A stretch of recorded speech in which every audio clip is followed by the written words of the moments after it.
Selamat malam Bapak Ibu semuanya. Kita mulai akan masuk dalam Q&A, tanya jawab, dan pertanyaan pertama ini saya akan minta Ibu Harlin menjawab, nanti saya tambahkan. Dalam malam hari ini kita akan lebih banyak di parenting, saya harapkan ya. Tapi kalau ada pertanyaan di pernikahan, mertua juga kita jawab juga. Tadi saya awali dengan mengenai keunikan anak yang kita pakai untuk membangun gambar diri anak, dalam arti anak memahami dirinya unik dan bersyukur dia Tuhan ciptakan seperti itu. Lalu bergerak menuju gambar Tuhan Yesus. Nah, sekarang pertanyaannya seperti ini. Selamat malam, bagaimana menghadapi anak yang punya segudang rencana, keinginan, dan selalu ngomongin rencana, ide, keinginan itu secara berulang-ulang setiap saat dan setiap hari. Misalnya, dia lagi tertarik dengan film tertentu, dia akan mikirin, ngomongin terus, mau beli semua koleksi mainannya dari film itu. Ya, bagaimana menghadapi hal ini? Oke, silakan Ibu Harlin, nanti saya tambahkan.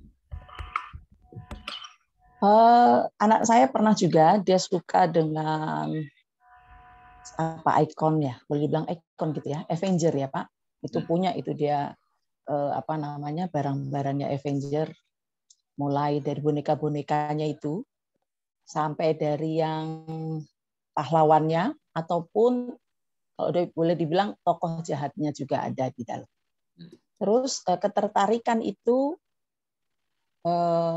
saya dorong dia untuk, dulu kayaknya pernah saya sampaikan juga, dia harus nabung. Saya ajak untuk melihat sisi yang baik dari apa yang dia sukai. Saya ikut terlibat, saya ikut mendengar apa yang dia ceritakan. Kadang nggak mudeng, karena saya kan nggak terlalu mengikuti tokoh-tokoh itu, tapi saya melihat bahwa ikut terlibat, mencari sisi yang positif dari apa yang disukai anak untuk bisa membentuk gambar diri dia juga baik. Saya ambil contohnya, saya dorong dia, kalau kau suka, ayo nabung aja, tabung duitnya dan beli boneka-boneka itu dari hasil uang. Atau waktu itu masih SD, kalau dia mendapatkan sesuatu, ujian hasilnya bagus, maka hadiahnya oke, nanti mau beliin, ditambahin tabungannya supaya kamu bisa beli. Tapi nilainya sekian ya. Tentu saja nilai yang saya tahu akan bisa dicapainya, bukan sesuatu yang di atas kemampuan dia. Dan ini mendorong dia untuk lebih serius dengan itu. Karena dia kan ingin sesuatu yang dia suka itu sedang dia kejar, fokusnya sedang ke situ. Kita banyak bisa mendekati anak justru ketika kita betul-betul ikut juga menikmati apa yang disukai anak. Supaya bahasanya bisa bertaut ya. Malah kita bisa memberi nilai-nilai, masuk misalnya film Avenger. Apa sih jeleknya tokoh itu? Kenapa dia jadi negatifnya di mana? Kadang-kadang kita ceritanya yang lucunya apa? Sampai ketawa kami ngekek. Ingat nggak Dek waktu itu yang dia tiba-tiba, kalau nggak salah tokohnya itu si Loki itu Avenger 1. Yang dia dibanting-banting sama si ini, Hulk ya, yang makhluk hijau itu yang gede. Kan adegannya itu jadi lucu, jadi saya sampaikan di situ. Tapi setelah itu saya masukkan nilai apa yang saya percayai baik untuk dia, terutama nilai hal yang bagaimana konsistennya si ini menghadapi memegang nilai yang baik yang dia tahu, dan bagaimana dia harus mengusahakan kadang-kadang mendapatkan itu pun dengan susah untuk menjadi orang yang konsisten itu dia harus menghadapi kawan-kawannya sendiri yang ternyata tidak sepaham dengan dia.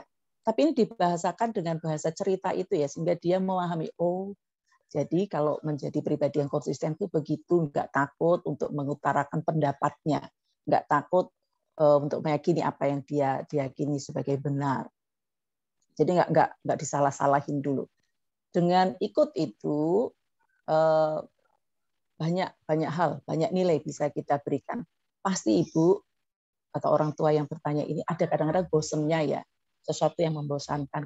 Enggak apa-apa, tekan saja, tahan saja, karena anak masih dalam fase yang itu, ulangin lagi, ajak lagi, ceritakan lagi. Tapi kita yang kreatif, ambil poin yang anak-anak enggak tahu, tapi kita ambil poinnya, ceritanya, dan didorong supaya anak-anak meniru tokoh yang baik dari apa yang atau apa sesuatu yang sedang dia suka. Saya kira itu dari saya, Pak Jarod. Oke, terima kasih Bu Harlin. Saya akan menambahkan dari sisi yang sedikit berbeda, atau bukan sedikit ya, memang banyak berbeda. Pertama dari sisi kehati-hatian terhadap tokoh film ya, atau mengidolakan, apalagi sampai mengkoleksi mainannya ya, karena mengidolakan idol, memberhalakan ya, tapi ada sisi yang bisa dipakai secara kreatif positif seperti yang Bu Harlin sampaikan tadi. Tapi saya akan mencoba dari sisi yang hati-hati dulu ya, karena memang saya ini bergerak dari radikal sampai akhirnya ke moderat dan bisa setuju dengan penggunaan boneka untuk membentuk karakter. Tapi saya berawal dari Kristen yang radikal.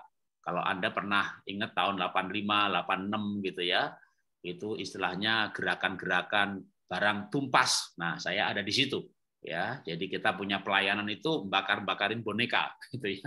Kalau ada anak alergi, oh ini bonekanya pasti ini. Anak males pasti idolanya si ini, dan memang ada logika apa namanya? logika rohnya gitu ya. Memang ini dunia roh, pelayanan pelepasan. Jadi kita tuh bakarin jimat, bakarin boneka, patung-patung kita bakar. Anak-anak yang punya sakit tertentu itu sampai kayak ada rumusnya tuh. Kalau sakit ini pasti idolanya ini, kalau masalah ini idolanya ini, kalau males idolanya ini. Itu bisa kayak ditebak gitu. Begitu anak masalah begini kagum sama ini ya, iya gitu ya. Kalau kita bakar-bakar semuanya. Nah, dan memang sebenarnya Alkitab juga menyuruh kita untuk berhati-hati dalam hal membuat patung dari menyerupai apapun apabila menyembahnya. Nah, jadi ada ukurannya, ada tolak ukurnya.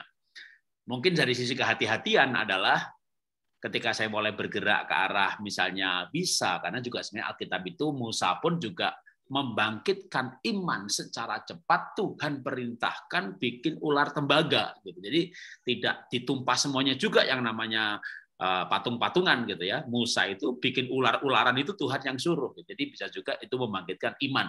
Maka yang penting sebenarnya adalah esensinya. Nah, tapi idola itu memang mempengaruhi. Sekarang saya berikan contoh dulu atau landasannya dulu bahwa idola itu mempengaruhi ya. Saya kasih beberapa ayat yang berhubungan dengan membangun gambar diri dan idola. Nah, idola ini termasuk dengan fashion dan koleksi. Jadi saya berikan istilah fashion dan gambar diri. Di dalam 1 Samuel pasal 2 ayat 19, Hana mendidik dengan cerdik lewat fashion.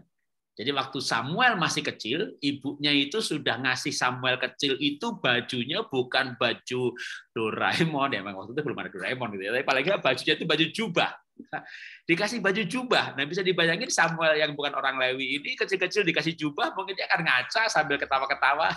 Kok saya kayak imam? Kok saya kayak imam gitu. Lama-lama diteguhkan, memang kamu imam, kamu imam, kamu imam. Jadi membentuk gambar diri dari baju yang dipakai.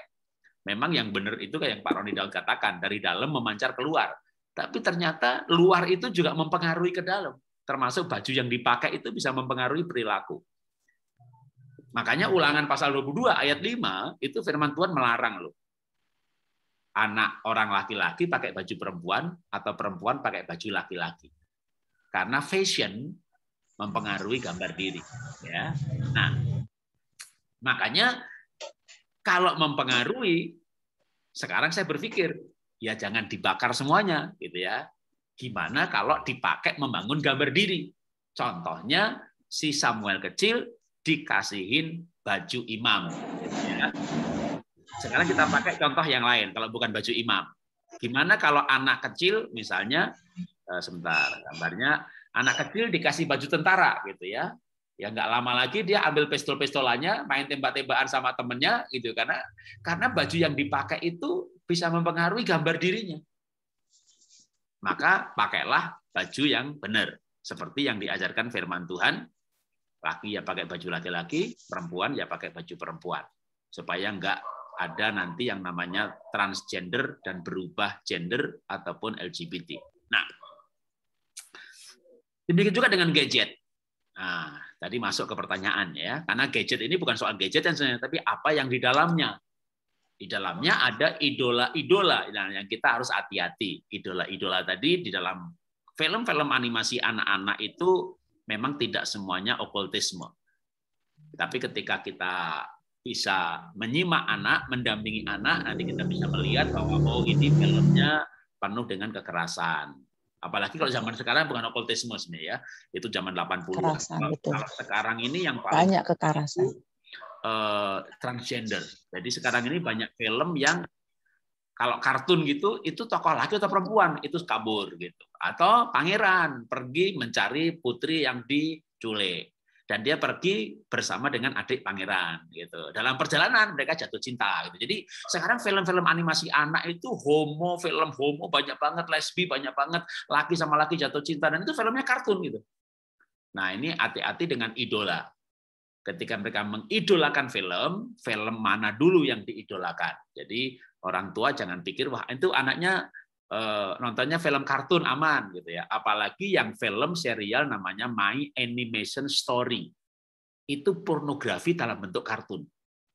Jadi My Animation Story itu adalah film pornografi untuk bentuknya kartun. Jadi kalau sekarang ini ketika anak mengidolakan sebuah film, Bapak Ibu jangan langsung marah, coba duduk, coba ikut ngeliatin, lalu dinilai dengan kacamata kita sebagai hamba Tuhan.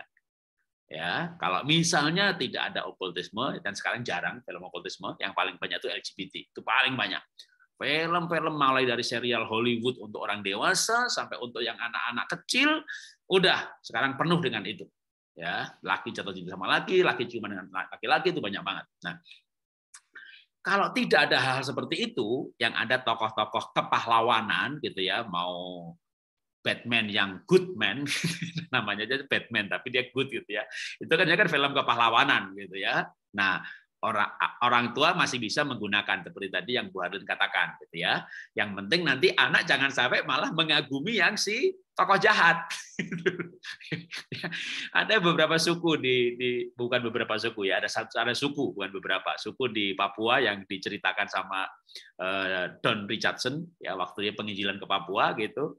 Cerita mengenai Tuhan Yesus dan Yudas gitu ya, dan cukup menarik yang diidolakan. Woi, Yudas pinter, hebat.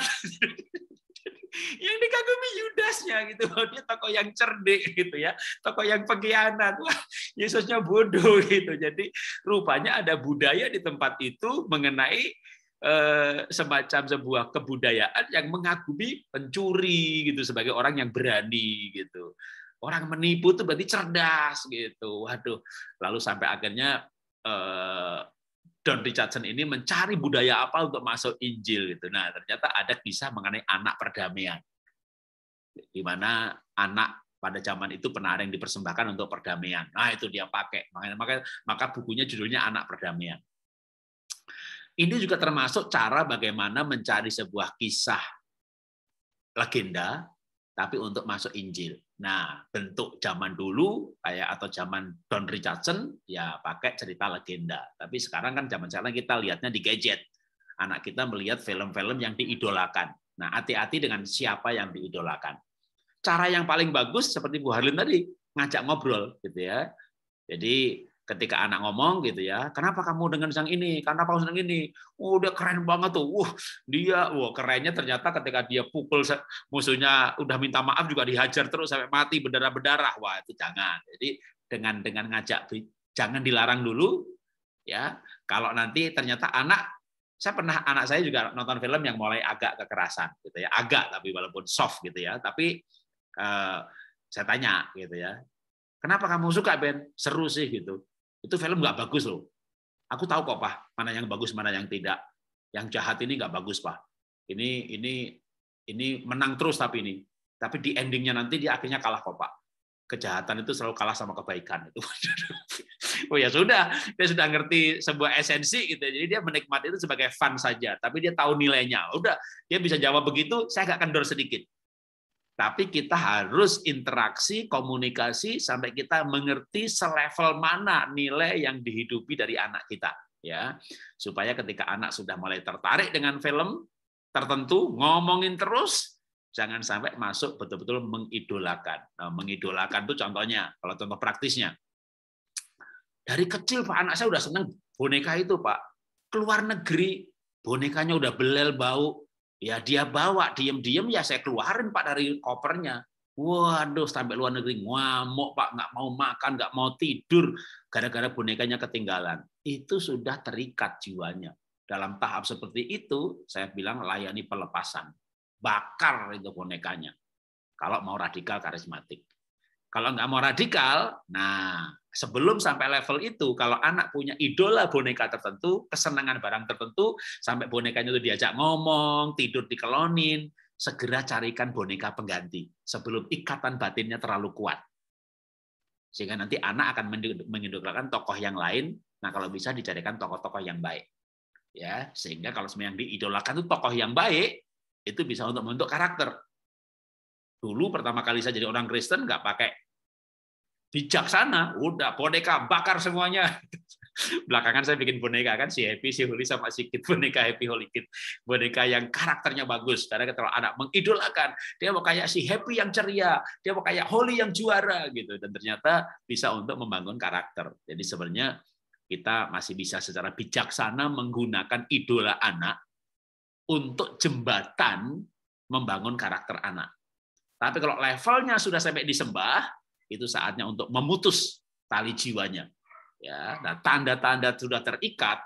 Kalau dia nggak bisa tidur tanpa boneka itu, ke luar negeri harus dibawa juga itu bantal baunya itu si boneka yang disembahnya itu. Nah itu saatnya dilayani pelepasan. Ya, jadi kita perlu menurut saya nggak radikal sampai bakar-bakar semuanya, gitu ya. Tapi juga jangan